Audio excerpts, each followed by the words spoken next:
Добрый день, зовут мяне Туркова Аліна.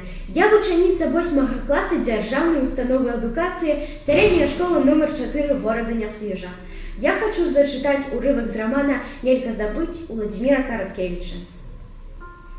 Яна нехаця паслухалася і гораў, адчуваючы, што зараз можа адбыцца нешта жахлівае, пайшоў за імі ў пакой.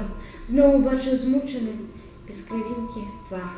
Майце літасць! І раптоўна ўся сіла гэтай натуры, уся яе палкая страснасць выбухнула парывам гора, падобнага чымсьці на экстаз. Няўжо ў вас не было кахання, хоць маленькіх успамінаў? Яшчэ 3 гады таму ён быў толькі маім жаніхом. Разумееце вы, ці ў вас лядзяж замест сэрца? Быў май, і мы гулялі ў гарыкні. Такі смех быў над паплавамі. А цяпер ён зучасна сівы, змучаны.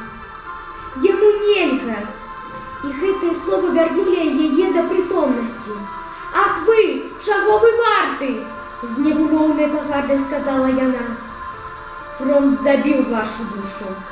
Вы не разумееце нават, што ён не за сябе, што ён за народ, за вас, за гэтых бедных людзей. Ён не дзеля грошай, не дзеля ўлады. Ён чысты як неба, каб народ быў вольны. Гэта і ваш народ, пан капітан. Воля патрэбна ўсім. А нам, беларусам, рускам, палякам, больш за ўсіх, бо мы штодня без яе паміраем у пакутах. Твар Леановича скрывіўся некай жудаснай грымасай. Пані, я адпраўлю вас не на другі бераг, а з Аказіі ў Магілёў, калі пачуў яшчэ хоць слова ў гэтым стылі.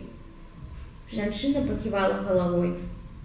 Які ж вы нізкі чалавек. Ляснулі за ёю дзверы бакоўкі.